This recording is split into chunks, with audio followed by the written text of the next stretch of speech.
നമസ്കാരം, ഞാൻ പ്രദീപ്. ഏവർക്കും പ്രദീപ്സ് അക്കാദമിയുടെ യൂട്യൂബ് ചാനലിലേക്ക് സ്വാഗതം. ഇന്ന് നമ്മൾ 10ാം ക്ലാസ്സിന്റെ കെമിസ്ട്രിയുടെ ഒന്നാമത്തെ ചാപ്റ്ററിന്റെ രണ്ടാമത്തെ ക്ലാസ് ആണ്. കഴിഞ്ഞ ദിവസേ നമ്മൾ ബോർ ആറ്റം മോഡൽ തുടങ്ങി സബ്ഷെൽ വരെയുള്ള കാര്യങ്ങൾ പറഞ്ഞിരുന്നു.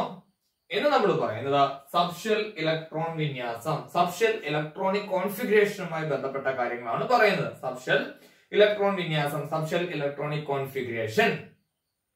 ഏവരെയും ഒരിക്കൽ കൂടി പ്രദീപ്സ് അക്കാദമിയുടെ യൂട്യൂബ് ചാനലിലേക്ക് സ്വാഗതം ചെയ്യുന്നു. നമുക്ക് തുടങ്ങാം. അപ്പൊ നമ്മൾ പറയുന്നത് സബ്ഷെൽ ഇലക്ട്രോൺ വിന്യാസത്തിനെ പറ്റിയാണ്. കഴിഞ്ഞ ദിവസം നമ്മൾ പറഞ്ഞതാണ് പ്രധാനപ്പെട്ട സബ്ഷെല്ലുകൾ 4 എസ്, പി, ഡി, എഫ്. അപ്പൊ പ്രധാനപ്പെട്ട സബ്ഷെല്ലുകൾ 4 എസ്, പി, ഡി, എഫ്. അതുപോലെ നമ്മൾ പറഞ്ഞ മെയിൻ എനർജി ലെവല്, ഒന്നാമത്തെ മെയിൻ എനർജി ലെവല് അത് കെ ആണ്. ഫസ്റ്റ് മെയിൻ എനർജി ലെവല്, ഒന്നാമത്തെ മുഖ്യ ഷെല്ല് എന്ന് പറയുന്നത് കെ ആണ്. അതിന് ഒരേ ഒരു സബ്ഷെല്ല് മാത്രമേ ഉണ്ടായിരുന്നുള്ളൂ, എസ്. അതിനെ നമ്മൾ 1s എന്നാണ് ഡിനോട്ട് ചെയ്തത്, 1s എന്നാണ് സൂചിപ്പിച്ചത്. അപ്പം ഫസ്റ്റ് മെയിൻ ഷെല്ല് അത് കെ ആണ്, ആദ്യത്തെ മുഖ്യ ഷെല്ല് അത് കെ ആണ്. അതിന് ഒരേ ഒരു സബ്ഷെല്ല് മാത്രമേ ഉള്ളൂ, എസ്. അതിനെ നമ്മൾ ഡിനോട്ട് ചെയ്തത് 1s എന്നാണ് ഡിനോട്ട് ചെയ്തത്. രണ്ടാമത്തെ മെയിൻ ഷെല്ല് അത് എൽ ആണ്, എൽ. രണ്ടാമത്തെ മുഖ്യ ഷെല്ല് എൽ. അതിന് 2 സബ്ഷെല്ലുകളുണ്ട്, എസ്, പി. 2 സബ്ഷെല്ലുകളുണ്ട്, എസും പിയും. അതിനെ നമ്മൾ സൂചിപ്പിക്കുന്നത് 2s, 2p, 2s, 2p, 2s, 2p. അടുത്തത് മൂന്നാമത്തെ മെയിൻ ഷെല്ല്, മൂന്നാമത്തെ മുഖ്യ ഷെല്ല് അത് എം ആണ്, എം. അപ്പൊ അതിന് 3 സബ്ഷെല്ലുകൾ ഉണ്ടെന്ന് പറഞ്ഞു, എസ്, പി, ഡി. അതിനെ നമ്മൾ സൂചിപ്പിക്കുന്നത് 3s, 3p, 3d. നാലാമത്തെ ഷെല്ല്, നാലാമത്തെ മെയിൻ ഷെല്ല് എൻ ആണ്. നാലാമത്തെ മെയിൻ ഷെല്ല് എൻ. അതിന് 4 സബ്ഷെല്ലുകൾ ഉണ്ട്, എസ്, പി, ഡി, എഫ്. അതിനെ സൂചിപ്പിക്കുന്നത് 4s, 4p, 4d, 4f എന്നിങ്ങനെയാണ് സൂചിപ്പിക്കുന്നത്. അപ്പൊ ഒന്നാമത്തെ ഷെല്ലിന്റെ സബ്ഷെല്ല് എസ്, അതിനെ 1s എന്ന് പറയും. രണ്ടാമത്തെ ഷെല്ലിന് എസും പിയും ഉണ്ട്, അതിനെ നമ്മൾ 2s, 2p എന്ന് പറയും. മൂന്നാമത്തെ ഷെല്ലിന് 3 സബ്ഷെല്ലുകളുണ്ട്, അത് 3s, 3p, 3d. നാലാമത്തെ ഷെല്ലിന്റെ സബ്ഷെല്ലുകളാണ് 4s, 4p, 4d, 4f എന്നിങ്ങനെ നമ്മൾ പറയുന്നത്. അതുപോലെ കഴിഞ്ഞ ക്ലാസ്സിൽ പറഞ്ഞ കാര്യമാണ് ഫസ്റ്റ് മെയിൻ ഷെല്ലായ കെ, കെയിൽ ഉൾക്കൊള്ളാവുന്ന പരമാവധി ഇലക്ട്രോണുകളുടെ എണ്ണം 2 ആണ്. The maximum number of electrons accommodated in K shell is 2.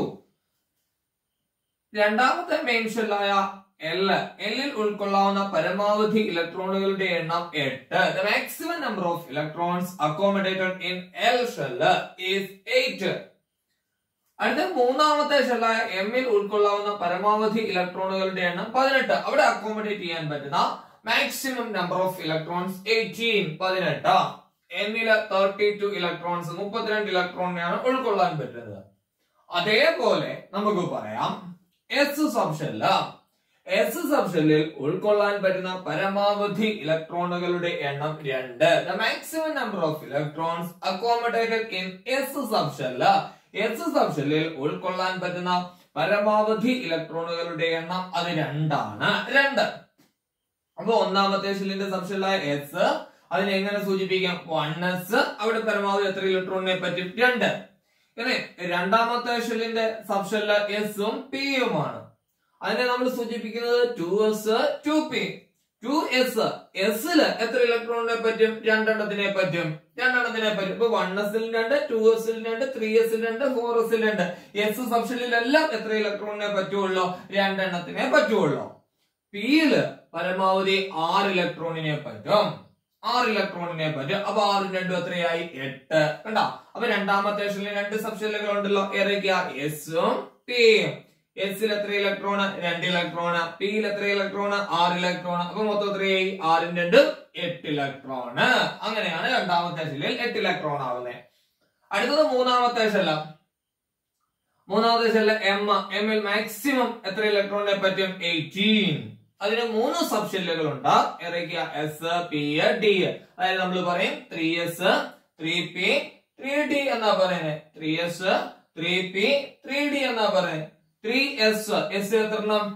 s എത്രണ്ണം? 2 എണ്ണം. p എത്രയാ? നമ്മളിപ്പോ പറഞ്ഞത് 6. d എത്രയാ? 10. അപ്പൊ 6 × 2 8, 8 ഉം 10 എത്രയാ? 18. അങ്ങനെയാണ് എം ഷെല്ലിൽ 18 ഇലക്ട്രോൺ വരുന്നത്. എസിൽ 2, പിയിൽ 6, ഡിയിൽ 10. അപ്പൊ മൊത്തം 18 ഇലക്ട്രോൺ ആയല്ലോ. അടുത്തത് എന്നില് 32 ഇലക്ട്രോൺസ്, 32 ഇലക്ട്രോൺ. അപ്പൊ എസില് 2, പിയില് 6, ഡിയില് 10, എഫില് 14 ഇലക്ട്രോണിനെ അക്കോമഡേറ്റ് ചെയ്യാൻ പറ്റും. 14 electron. The maximum number of electrons accommodated in F subshell. The maximum number of electrons accommodated in F subshell. ഈ കഴിഞ്ഞ SSLC പരീക്ഷയുടെ ക്വസ്റ്റ്യൻ ആയിരുന്നു. F subshellൽ ഉൾക്കൊള്ളാവുന്ന പരമാവധി ഇലക്ട്രോണുകളുടെ എണ്ണം എത്രയാണ്? 14. അപ്പം 6 × 2 8, 8 ഉം 10 ഉം 18, 18 ഉം 14 32. അപ്പം 4 സബ്ഷെല്ലുകൾ ഉണ്ടെന്ന് പറഞ്ഞു. S, P, D, F.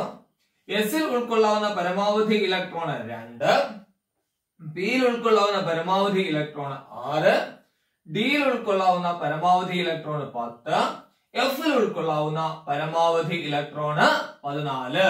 ഓരോ ഷെല്ലിലും ഓരോ സബ്ഷെല്ലിലും അക്കോമഡേറ്റ് ചെയ്യാൻ പറ്റുന്ന മാക്സിമം നമ്പർ ഓഫ് ഇലക്ട്രോൺസ്.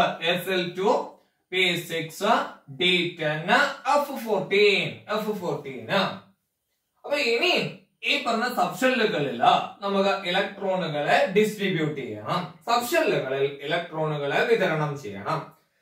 ഒരാറ്റത്തിന്റെ സബ്ഷെല്ലുകളിൽ ഇലക്ട്രോണുകൾ നിറയുമ്പോഴാണ്, ഒരാറ്റത്തിന്റെ സബ്ഷെല്ലില് ഇലക്ട്രോണിനെ ഡിസ്ട്രിബ്യൂട്ട് ചെയ്യുമ്പോഴാണ്, ഒരാറ്റത്തിന്റെ സബ്ഷെല്ലില് ഇലക്ട്രോണുകൾ നിറയുമ്പോഴാണ്, ആറ്റത്തിന്റെ സബ്ഷെല്ലുകളിൽ ഇലക്ട്രോണുകളെ ഡിസ്ട്രിബ്യൂട്ട് ചെയ്യുമ്പോഴാണ് അത് ഊർജം കുറഞ്ഞ സബ്ഷെല്ലുകളിൽ നിന്ന് കൂടിയതിലേക്ക് എന്ന ക്രമത്തിലായിരിക്കും ഇലക്ട്രോണുകൾ നിറയുന്നത്.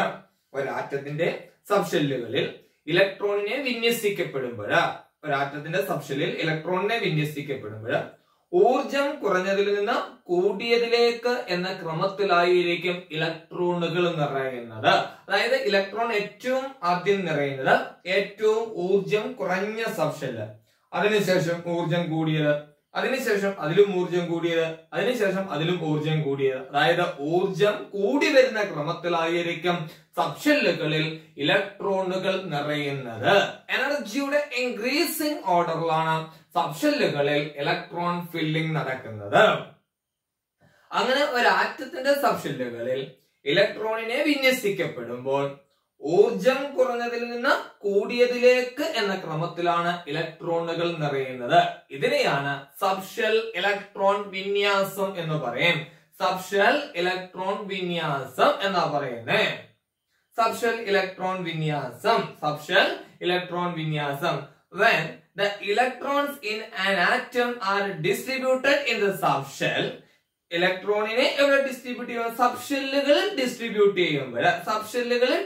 ചെയ്യുമ്പോഴാ അവര് ഫില്ല് ചെയ്യുന്നത് എനർജിയുടെ increasing ഓർഡറിലാണ്. This arrangement is called subshell electronic configuration. ആ അറേഞ്ച്മെന്റിനെയാണ് എങ്ങനെ വിളിക്കുന്നത്? സബ്ഷെൽ ഇലക്ട്രോണിക് കോൺഫിഗറേഷൻ എന്ന് പറയും. അതായത് സബ്ഷെല്ലുകളിൽ ഇലക്ട്രോൺ ഫില്ലിംഗ് നടക്കുന്നത് എനർജിയുടെ ഇൻക്രീസിംഗ് ഓർഡറിലാണ് എന്ന് പറഞ്ഞാല്, എനർജിയുടെ ഇൻക്രീസിംഗ് ഓർഡർ എന്ന് പറഞ്ഞാല് ഇപ്പൊ നമ്മൾ ഇലക്ട്രോണിനെ ഡിസ്ട്രിബ്യൂട്ട് ചെയ്യുമ്പോഴ് ഏറ്റവും ആദ്യം ഇലക്ട്രോൺ നിറയുന്നത് നമ്മൾ പറഞ്ഞ K shell, L, M, N, ഇതൊക്കെയാണല്ലോ മെയിൻ ഷെല്ലുകൾ എന്ന് പറയുന്നത്. അവിടെയും ഇലക്ട്രോൺ നിറയുന്നത് എനർജിയുടെ ഇൻക്രീസിംഗ് ഓർഡറിലാണല്ലോ. അപ്പൊ ഏറ്റവും എനർജി കുറവാർക്കാം? കെയ്ക്ക്, പിന്നെ എൽ, പിന്നെ എം, പിന്നെ എൻ. അതുപോലെ നമ്മൾ പറയും കെയുടെ സബ്ഷെല്ല് 1s. അതിനുശേഷം Lന്റേത് 2s 2p. അതിനുശേഷം 3s 3p എന്നിങ്ങനെ പോകും. അപ്പൊ ആദ്യം ഇലക്ട്രോൺ ഇവിടെ നിറയും 1s നിറയും. 1s ഇലക്ട്രോൺ നിറഞ്ഞതിന് ശേഷം എങ്ങോട്ട് പോകും? 2s ലേക്ക് പോകും. കാരണം 1s നേക്കാൾ എനർജി കൂടുതൽ, ഊർജം കൂടുതലാണ് ആർക്ക്? 2s ന്. 2s നേക്കാൾ ഊർജം കൂടുതലാണ് ആർക്ക്? 2p ക്ക്. 2p യേക്കാൾ ഊർജം കൂടുതലാണ് ആർക്ക്? 3s ന്. 3s നേക്കാൾ ഊർജം കൂടുതലാണ് ആർക്ക്? 3p ക്ക്. കണ്ടോ? 3s നേക്കാൾ ഊർജം കൂടുതലാണ് 3p ക്ക്. ഇങ്ങനെ എനർജിയുടെ ഇൻക്രീസിംഗ് ഓർഡറിൽ ഊർജം കൂടി വരുന്ന ക്രമത്തിലാണ് സബ്ഷെല്ലുകളിൽ ഇലക്ട്രോണുകൾ ഫില്ല് ചെയ്യുന്നത്, സബ്ഷെല്ലുകളിൽ ഇലക്ട്രോണുകൾ നിറയുന്നത്. അപ്പൊ സബ്ഷെല്ലുകളിൽ ഇലക്ട്രോണുകളെ ഡിസ്ട്രിബ്യൂട്ട് ചെയ്യുമ്പോൾ, സബ്ഷെല്ലുകളിൽ ഇലക്ട്രോണുകൾ നിറയുമ്പോൾ അത് ഇലക്ട്രോണിനെ ഡിസ്ട്രിബ്യൂട്ട് ചെയ്യുന്നത്, ഇലക്ട്രോൺ നിറയുന്നത് അവയുടെ ഊർജം കൂടി വരുന്ന ക്രമത്തിലാണ്, എനർജിയുടെ ഇൻക്രീസിംഗ് ഓർഡറിലാണ്. ആ ക്രമീകരണത്തെ, ആ അറേഞ്ച്മെന്റിനെയാണ് സബ്ഷെൽ ഇലക്ട്രോണിക് കോൺഫിഗറേഷൻ എന്ന് പറയും. Subshell electronic configuration. അങ്ങനെയാണെങ്കിൽ പറയുന്ന ഹൈഡ്രജന് അറ്റോമിക് നമ്പർ 1. അറ്റോമിക് നമ്പർ 1 എന്ന് പറഞ്ഞാൽ ഹൈഡ്രജനിൽ ഒരു ഇലക്ട്രോണേ ഉള്ളൂ, ഒറ്റയൊരു ഇലക്ട്രോണേ ഉള്ളൂ. അറ്റോമിക് നമ്പർ 1 എന്ന് പറഞ്ഞാൽ ഒറ്റയൊരു ഇലക്ട്രോണേ ഉള്ളൂ, ഒരു ഇലക്ട്രോണേ ഉള്ളൂ. അപ്പം സബ്ഷെല്ലുകളിൽ ഇലക്ട്രോണിനെ കൊടുക്കുമ്പോൾ ആദ്യം ഇലക്ട്രോൺ ഇവിടെ നിറയണം കെയുടെ സബ്ഷെല്ലായ 1s-ൽ. എസിൽ പരമാവധി എത്ര ഇലക്ട്രോണിനെ പറ്റും? 2 എണ്ണത്തിനെ പറ്റും. പക്ഷെ ഇവിടെ എത്ര ഇലക്ട്രോണേ ഉള്ളൂ? 1 ഉള്ളൂ. ആ ഒരെണ്ണത്തിനെ എവിടെ കൊടുക്കണം? എസിൽ കൊടുക്കണം. ഇത് വായിക്കുന്നത് 1s1 എന്ന് വായിക്കണം. അതായത് നമ്മൾ ഇങ്ങനെ എഴുതിയേക്കണം 1s1 1s1. ഈ 1 ഷെൽ നമ്പർ ആണ്. സബ്ഷെല്ലിന് ലെഫ്റ്റ് സൈഡിൽ എഴുതുന്ന നമ്പർ, സബ്ഷെല്ലിന് ലെഫ്റ്റ് സൈഡിൽ എഴുതുന്ന number, the number on the left side of subshell, the number on the left side of the subshell is shell number. ഇത് ഷെൽ നമ്പർ ആണ്. ഷെല്ലിന്റെ നമ്പറിനെ സൂചിപ്പിക്കുന്ന ഒന്നാമത്തെ ഷെല്ല്, രണ്ടാമത്തെ ഷെല്ല്, മൂന്നാമത്തെ ഷെല്ല് എന്നിങ്ങനെ പറയുന്ന ഷെൽ നമ്പറിനെ സൂചിപ്പിക്കണം. ഇത് സബ്ഷെല്ലാണെന്ന് അറിയാമല്ലോ. ഇത് എന്താ? ടോപ്പില് റൈറ്റ് സൈഡില്, on the top right side, അത് സൂചിപ്പിക്കുന്നത് number of electrons. Number of electrons ഇലക്ട്രോണുകളുടെ എണ്ണത്തെ സൂചിപ്പിക്കുന്നു, ഇലക്ട്രോണുകളുടെ എണ്ണത്തെ സൂചിപ്പിക്കുന്നു. അപ്പൊ നമ്മൾ സബ്ഷെൽ ഇലക്ട്രോൺ വിന്യാസം എഴുതുമ്പോഴാണ്, സബ്ഷെൽ ഇലക്ട്രോൺ വിന്യാസം എഴുതുമ്പോഴാണ് ഈ പറയുന്ന സബ്ഷെല്ലിന് ലെഫ്റ്റ് സൈഡിൽ വരുന്നത്, സബ്ഷെല്ലിന് ലെഫ്റ്റ് സൈഡിൽ വരുന്നത് ഷെൽ നമ്പറിനെ ഇൻഡിക്കേറ്റ് ചെയ്യുന്നു, ഷെൽ നമ്പറിനെ ഡിനോട്ട് ചെയ്യുന്നു, ഷെൽ നമ്പറിനെ ഡിനോട്ട് ചെയ്യുന്നത്. ഈ നമ്പർ, ഈ സംഖ്യ ഷെൽ നമ്പറിനെയാണ് സൂചിപ്പിക്കുന്നത്. സബ്ഷെല്ലിന് ഇടതുവശത്ത് വരുന്ന സംഖ്യ ഷെൽ നമ്പറിനെയും, സബ്ഷെല്ലിന് മുകളിൽ വലതുവശത്തായിട്ട് വരുന്നത് ഇലക്ട്രോണുകളുടെ എണ്ണത്തെയും സൂചിപ്പിക്കുന്നു. അപ്പൊ the number on the left side of subshell indicates shell number, and on the top right side indicates number of electrons. Number of electrons. Leftil വരുന്നത് ഷെൽ നമ്പറിനെയും, റൈറ്റിൽ ടോപ്പിൽ വരുന്നത്, ടോപ്പിൽ റൈറ്റ് സൈഡിലായിട്ട് വരുന്നത് നമ്പർ ഓഫ് ഇലക്ട്രോൺസ്. അപ്പൊ ഇത് ഷെൽ നമ്പർ, ഇത് ഇലക്ട്രോണുകളുടെ എണ്ണം. അപ്പൊ ഹൈഡ്രജന്റെ സബ്ഷെൽ ഇലക്ട്രോണിക് കോൺഫിഗറേഷൻ എങ്ങനെ കിട്ടി? 1s1 വായിക്കുന്നത് 1s1. അടുത്തത് helium, atomic number 2. Atomic number 2 എന്ന് പറയുമ്പോൾ എത്ര ഇലക്ട്രോൺ വരും? 2 ഇലക്ട്രോൺ വരും, 2 ഇലക്ട്രോൺ വരും. അപ്പൊ എങ്ങനെ പറയണം നമ്മള്? 1s, എസിൽ പരമാവധി 2 ഇലക്ട്രോണിനെ പറ്റുമല്ലോ. അപ്പൊ 2 എണ്ണത്തിന് നമുക്ക് കൊടുക്കാമല്ലോ. കൊടുത്തു. അപ്പൊ എങ്ങനെ വായിക്കാം നമ്മള്? 1s2 1s2. അടുത്തത് അറ്റോമിക് നമ്പർ 3 വരുന്ന ലിഥിയം, അറ്റോമിക് നമ്പർ 3 വരുന്ന ലിഥിയം. അപ്പൊ ലിഥിയത്തിന്റെ സബ്ഷെൽ ഇലക്ട്രോണിക് കോൺഫിഗറേഷൻ എഴുതുമ്പോൾ ആദ്യം ഇലക്ട്രോൺ നിറയുന്നത് ഇവിടെ 1s. 1sൽ പരമാവധി എത്ര ഇലക്ട്രോണിനെ പറ്റത്തുള്ളൂ? 2 എണ്ണത്തിനെ പറ്റുള്ളൂ. കൊടുത്തു. ഇവിടെ മൊത്തം എത്ര ഇലക്ട്രോൺ ഉണ്ട്? 3 എണ്ണം ഉണ്ട്. രണ്ടെണ്ണത്തിനെ നമ്മൾ എവിടെ ക്രമീകരിച്ചു? 1s ക്രമീകരിച്ചു. ഇനി ഒരെണ്ണം ബാലൻസ് ഉണ്ടല്ലോ. അപ്പൊ 1s പൂർണ്ണമായിട്ടും നിറഞ്ഞു കഴിഞ്ഞാൽ പിന്നെ ഇലക്ട്രോൺ എങ്ങോട്ട് പോകണം? 2s ലേക്ക് പോകണം. 2s 1s രണ്ടെണ്ണത്തിനെ കൊടുത്തു. ബാലൻസിന് ഒരെണ്ണമേ ഉള്ളൂ. ആ ഒരെണ്ണത്തിനെ നമ്മൾ എവിടെ കൊടുത്തു? 2s കൊടുത്തു. അപ്പൊ 2 1 3 ആയില്ലേ? ഇത് ഇലക്ട്രോണിന്റെ എണ്ണമല്ലേ സൂചിപ്പിക്കുന്നത്? എണ്ണി നോക്കാം. 2 2 1 3. ഇവിടെ 3 ഇലക്ട്രോൺ ആണല്ലോ ഉള്ളേ. അപ്പൊ ലിഥിയത്തിന്റെ സബ്ഷെൽ ഇലക്ട്രോൺ വിന്യാസം എങ്ങനെ കിട്ടും നമുക്ക്? 1s2 2s1 1s2 2s1 എന്ന് കിട്ടും. അങ്ങനെയാണെങ്കിൽ അറ്റോമിക് നമ്പർ 6 വരുന്ന കാർബൺ, അറ്റോമിക് നമ്പർ 6 വരുന്ന കാർബൺ, കാർബണിന്റെ അറ്റോമിക് നമ്പർ 6 എന്ന് പറയുമ്പോൾ കാർബണിൽ എത്ര ഇലക്ട്രോൺ ഉണ്ട്? 6 ഇലക്ട്രോൺ ഉണ്ട്. അപ്പൊ നമ്മുടെ സബ്ഷെൽ ഇലക്ട്രോൺ വിന്യാസം കോൺഫിഗറേഷൻ പറ. 1s2 നമ്മളിപ്പോ ചെയ്ത പോലെ 1s 2 ഇലക്ട്രോണിനെ പറ്റും കൊടുത്തു. ഇനി ഇലക്ട്രോൺ എങ്ങോട്ട് പോകണം? 2s ലേക്ക് പോകണം. അവിടെയും എത്ര ഇലക്ട്രോണിനെ പറ്റും? 2 എണ്ണത്തിനെ പറ്റും. അപ്പൊ 2 2 4 എണ്ണമായല്ലോ. 2s നിറഞ്ഞു. ഇനി ഇലക്ട്രോൺ എങ്ങോട്ടാ പോകണ്ടേ? 2p ലേക്ക് പോകണം. 2p ലേക്ക് പോകണം. 2p പരമാവധി എത്ര ഇലക്ട്രോണിനെ പറ്റും? p ൽ പരമാവധി 6 ഇലക്ട്രോണിനെ പറ്റും. പക്ഷെ ഇവിടെ 6 എണ്ണം ഇല്ല. ഇവിടെ 6 ഇലക്ട്രോണേ ഉള്ളൂ. 2 എണ്ണത്തിനെ എന്താ s ൽ കൊടുത്തു. ഇപ്പൊ 2 2 4 എണ്ണമായി. പോയിട്ട് ഇനി ബാലൻസ് 2 ഉള്ളൂ. അതിനെ p യിലും കൊടുത്തു. അപ്പൊ കാർബണിന്റെ subshell electronic configuration, subshell electron വിന്യാസം എങ്ങനെ കിട്ടും? 1s2 2s2 2p2 1s2 2s2 2p2. അങ്ങനെയാണെങ്കിൽ ഇതാ നോക്കാം. അറ്റോമിക് നമ്പർ 12 വരുന്ന മഗ്നീഷ്യം, അറ്റോമിക് നമ്പർ 12 വരുന്ന മഗ്നീഷ്യം. അപ്പൊ മഗ്നീഷ്യത്തിന്റെ കോൺഫിഗറേഷൻ നോക്കാം. എങ്ങനെ വരും? 1s2 2s2 2p. p ൽ പരമാവധി എത്ര ഇലക്ട്രോണിനെ പറ്റും? 6 എത്രയായി? 2 4 10. ഇനി ബാലൻസ് എത്ര ഉണ്ട്? 2 എണ്ണം ഉണ്ട്. p യും നിറഞ്ഞല്ലോ. രണ്ടാമത്തെ ഷെല്ലിൽ 2 സബ്ഷെല്ലുകളും നിറഞ്ഞു. s നിറഞ്ഞു, p യും നിറഞ്ഞു. ഇനി ഇലക്ട്രോൺ പോകുന്നത് മൂന്നാമത്തെ ഷെല്ലിന്റെ സബ്ഷെല്ലായ s. അവിടെയും പരമാവധി എത്ര എണ്ണത്തിനെ പറ്റും? 2. അപ്പൊ 2 4 10 12 ഇലക്ട്രോൺ ആയല്ലോ. അപ്പം മഗ്നീഷ്യത്തിന്റെ subshell electronic configuration, subshell electron വിന്യാസം എങ്ങനെ കിട്ടും? 1s2 2s2 2p6 3s2. എങ്ങനെ പറയുന്നേ? 1s2 2s2 2p6 3s2. അങ്ങനെയാണെങ്കിൽ അറ്റോമിക് നമ്പർ 17 വരുന്ന ക്ലോറിൻ, അറ്റോമിക് നമ്പർ 17 വരുന്ന ക്ലോറിൻ എങ്ങനെ പറയും? 1s2 2s2 2p6 3s2 നിറഞ്ഞു. ഇനി ഇലക്ട്രോൺ എങ്ങോട്ട് പോകണം? മൂന്നാമത്തെ ഷെല്ലിന്റെ സബ്ഷെല്ലായ p യിലേക്ക് പോകണം. 3p5 3p5 2 4 10 12 17 കണ്ടോ?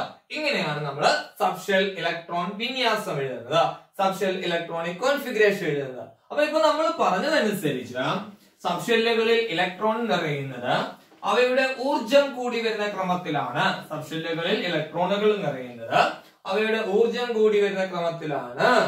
ഈ പറയുന്ന എനർജിയുടെ ഇൻക്രീസിംഗ് ഓർഡറിലാണ്, എനർജിയുടെ ഇൻക്രീസിംഗ് ഓർഡറിലാണ് എന്ന് പറയുമ്പോ നമ്മൾ പറഞ്ഞ ഓർഡർ എങ്ങനെയാ വരുന്നത്? 1s 2s 2p 3s 3p ഇങ്ങനെയല്ലേ ഓർഡർ വരുന്നത്. 1s എനർജി കൂടുതൽ 2s-ന്, 2s എനർജി കൂടുതൽ 2p, 2p എനർജി കൂടുതൽ 3s, 3s എനർജി കൂടുതൽ 3p. ഇങ്ങനെയാ പോകുന്നേ ആണല്ലോ. എന്നാൽ അവിടെ ഒരു പ്രത്യേകതയുണ്ട്. 3p കഴിഞ്ഞ് മൂന്നാമത്തെ ഷെല്ലിൽ 3 സബ്ഷെല്ലാവുള്ളേ, s p d. 3p കഴിഞ്ഞ് ഇലക്ട്രോൺ പോകുന്നത് മൂന്നാമത്തെ ഷെല്ലിന്റെ സബ്ഷെല്ലായ ഡിയിലേക്ക്, 3d അല്ല, 3d അല്ല. അവിടെ ഇലക്ട്രോൺ പോകുന്നത് പറയുന്ന 4s പോകുന്നത്. ഇവിടെ ഇലക്ട്രോൺ പോകുന്നത് 4s പോകുന്നത്. 4s സബ്ഷെല്ലിലേക്കാണ് പോകുന്നത്. ഇതാ നോക്കാം എന്താ കാര്യം എന്ന് ചോദിച്ചാൽ നമ്മൾ പറയും ഒന്നാമത്തെ ഷെല്ലിന്റെ സബ്ഷെല്ലായ 1s, രണ്ടാമത്തെ ഷെല്ലിന്റെ സബ്ഷെല്ല് 2s 2p, മൂന്നാമത്തെ 3s 3p 3d, നാലാമത്തെ 4s 4p 4d 4f, ഇത് അഞ്ചാമത്തേത്, ആറാമത്തേത്, ഏഴാമത്തേത്. ഇങ്ങനെ താഴോട്ട് വരുന്തോറും ഊർജം കൂടുകയാണ് ചെയ്യുന്നത്. നമ്മളിതാ ഇങ്ങനെ ചരിച്ചു വരയ്ക്കണം. മുകളിൽ നിന്ന് ഇങ്ങനെ ഇങ്ങോട്ട് തുടങ്ങും. നമ്മൾ ഇലക്ട്രോണിനെ നിറയ്ക്കാനെ കൊണ്ട് ഇങ്ങനെ വന്ന് ഇവിടെ നിന്ന് ഇങ്ങനെ തിരിച്ച് ഇങ്ങനെ ഇങ്ങോട്ട് വരണം. ഇങ്ങോട്ട് വന്ന് വീണ്ടും കയറി വരണം. അപ്പൊ ആദ്യം ആരായി 1s, പിന്നെ നമ്മൾ തിരിച്ച് അങ്ങോട്ട് പോയിട്ട് അവിടെ നിന്ന് ഇങ്ങോട്ട് വരും. അവിടെ നിന്ന് ഇങ്ങോട്ട് വരുമ്പോൾ വീണ്ടും 2s, ഇവിടെ വന്നിട്ട് വീണ്ടും ഇവിടെ നിന്ന് ഇങ്ങനെ മേലോട്ട് പോകണം. പോയി ഇവിടുന്ന് ഇങ്ങനെ കയറി വരണം. അപ്പൊ 2p 3s, ഇവിടെ വന്നിട്ട് വീണ്ടും മേലോട്ട് പോകണം. 3p കഴിഞ്ഞ് ആരാണ് 4s, 3p കഴിഞ്ഞ് 4s. അപ്പൊ 1s നേരെ പോയി 2s, 2s നേരെ പോയി 2p, 2p വന്ന് 3s, 3s വീണ്ടും പോയി 3p കഴിഞ്ഞപ്പോ പിന്നെ വന്നതാരാ 4s. ഇങ്ങനെ എഴുതി നോക്കിയാൽ മതി, ആ ഓർഡർ മനസ്സിലാവും. ഇങ്ങനെ വന്നിട്ട് നേരെ ഇങ്ങോട്ട് വന്ന് കയറരുത്, ഇങ്ങനെ മുകളിൽ പോയി വേണം ഇങ്ങോട്ട് തിരിച്ചു വരാൻ. എന്താ കാര്യം എന്ന് ചോദിച്ചാല് ഇതാ നോക്കാം. ഇത് ഷെല്ലുകളാണ്, main ഷെല്ലുകൾ K, L, M, N. ഇവിടെ എനർജിയാണ്. K ഷെല്ലിന്റെ subshell 1s, Lന്റെ 2s 2p, Mന്റെ 3s 3p 3d, Nന്റെ 4s 4p 4d 4f. ഇങ്ങനെ പോകും. K ഷെല്ലിന്റെ ഇത് 1s. അപ്പൊ ഇത് 1sന്റെ എനർജി ആണല്ലോ, 1sന്റെ ഊർജമാണല്ലോ. ഇത് Lന്റേതാണ് 2s ഉം 2p. അപ്പൊ 1sനേക്കാൾ എനർജി കൂടുതലാർക്ക്, ഊർജം കൂടുതലാർക്ക് 2sന്, 2sനേക്കാൾ ഊർജം കൂടുതലാർക്ക് 2p. ഇനി ഇത് M 3s 3p. അപ്പം 1sനേക്കാൾ ഊർജം കൂടുതൽ 2sന്, 2sനേക്കാൾ ഊർജം കൂടുതൽ 2p, 2pയേക്കാൾ ഊർജം കൂടുതൽ 3s, 3sനേക്കാൾ ഊർജം കൂടുതൽ 3p. ഇനി 3pയേക്കാൾ ഊർജം കൂടുതൽ 4s, 4sനേക്കാൾ ഊർജം കൂടുതലാണ് 3dക്ക്. 4sനേക്കാൾ ഊർജം കൂടുതലാണ് ആര് 3d. അതുകൊണ്ട് 3p കഴിഞ്ഞ് ഇലക്ട്രോൺ എങ്ങോട്ട് പോകും 4s പോകും. 4s ഫുൾഫിൽ ആയതിനു ശേഷം, 4s പൂർണ്ണമായും നിറഞ്ഞതിന് ശേഷമേ ഇലക്ട്രോൺ എങ്ങോട്ട് പോകത്തുള്ളൂ 3dയിലേക്ക് പോകത്തുള്ളൂ. അപ്പൊ നമ്മൾ സബ്ഷെൽ ഇലക്ട്രോണിക് കോൺഫിഗറേഷൻ പറയുമ്പോൾ 1s 2s 2p 3s 3p, 3p കഴിഞ്ഞ് ഇലക്ട്രോൺ എവിടെ പോകും 4s. 4s പൂർണ്ണമായും നിറഞ്ഞതിന് ശേഷം ഇലക്ട്രോൺ എവിടേക്ക് പോകത്തുള്ളൂ 3dയിലേക്ക് പോകത്തുള്ളൂ. എന്താ കാര്യം എന്ന് ചോദിച്ചാൽ പറയണം, 4sനേക്കാൾ എനർജി കൂടുതലാണ് 3dക്ക്, 4sനേക്കാൾ ഊർജം കൂടുതലാണ് 3dക്ക്. തിരിച്ചും പറയാം, 3dയേക്കാൾ ഊർജം കുറവാണ് ആർക്ക് 4sന്. അങ്ങനെയാണ് നമ്മൾ പറയുന്നത്. എന്ന് പറഞ്ഞാല് അറ്റോമിക് നമ്പർ 21 വരുന്ന സ്കാൻഡിയം, ഇതാ നോക്കാം. 1s2 2s2 2p6 3s2 3p6. ഇനി ഇലക്ട്രോൺ എങ്ങോട്ട് പോകണം 4sലേക്ക്. 3p കഴിഞ്ഞ് ഇലക്ട്രോൺ എങ്ങോട്ട് പോകണം 4sലേക്ക്. 4s നിറഞ്ഞാലേ ഇലക്ട്രോൺ എങ്ങോട്ട് പോകാവൂ 3dയിലേക്ക് പോകാവൂ. അപ്പൊ 4s2 അപ്പൊ എത്രണ്ണമായി 2 4 10 12 18 20. ബാക്കിയുള്ള ഒരെണ്ണം എവിടെ പോകും 3dയില്. ഇത് മൂന്നാമത്തെ ഷെല്ലിന്റെ സബ്ഷെല്ലല്ലേ, അതുകൊണ്ടാ ഒന്നിച്ചെഴുതിയത്.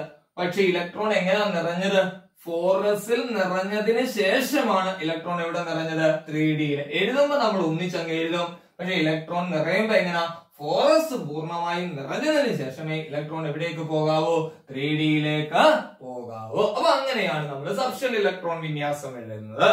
അപ്പൊ നമ്മൾ ഇന്ന് പഠിച്ചതാ സബ്ഷെല്ലുകളിൽ ഇലക്ട്രോണിനെ വിന്യസിക്കപ്പെടുന്ന കാര്യമായിരുന്നു. ഇനി സബ്ഷെൽ ഇലക്ട്രോൺ വിന്യാസവുമായി ബന്ധപ്പെട്ട കൂടുതൽ കാര്യങ്ങൾ നമുക്ക് അടുത്ത ദിവസം പഠിക്കാം. ഈ ചാനലിലെ ക്ലാസ് നിങ്ങൾക്ക് ഇഷ്ടപ്പെടുന്നുവെങ്കിൽ തീർച്ചയായിട്ടും ഇത് സബ്സ്ക്രൈബ് ചെയ്യണം. അപ്പൊ സബ്ഷൽ ഇലക്ട്രോൺ വിന്യാസവുമായി ബന്ധപ്പെട്ട കൂടുതൽ കാര്യങ്ങളുമായി അടുത്ത ദിവസം കാണാം. നന്ദി, നമസ്കാരം.